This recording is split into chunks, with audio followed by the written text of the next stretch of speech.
Sana'y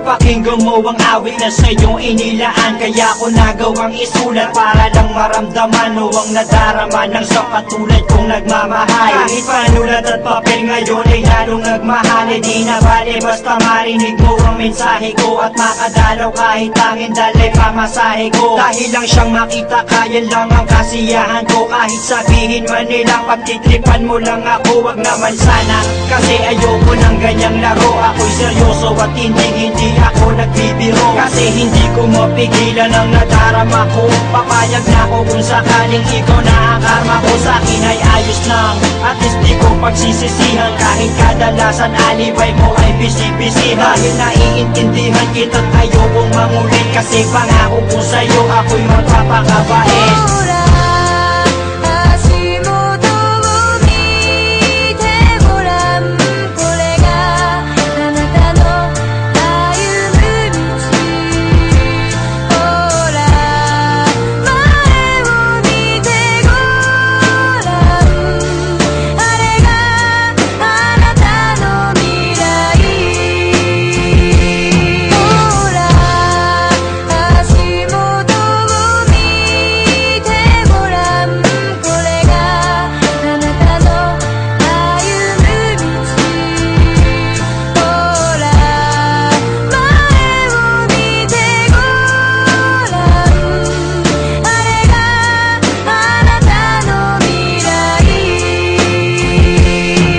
Pagkasama kita ay di ko maintindihan. Parang ang lahat ng epal gusto kong masintihan. At gusto kong maramdaman mo kung anong nilalaman ng aking puso at paniwalaan mong ikaw lang masyang mahal. Kahit sabihin pa na OA daw ako, basta't malaman mo't alam ko rin na okay lang sa'yo. Kasi hindi ako maporma, hindi ako maboka, di malakas mambola, di kasing gwapo ni Gopa. At hindi ako makwento pag nausap mo sa phone. Pero ang ligaya ko nung tayo ay maging mag-on. Dahil ang katulad mo'y hinintay ko na kay tagal. At ikaw ang siyang tugon sa aking mga pagdarasal. Pagpasensyahan mo na kung medyo corny ang tula ko. Pero alam mo bang sa puso ko pa nagmula to. Hindi to katang-isip dahil kusang lumabas to. Dahil ko bang nanalo at ikaw ang aking premyo.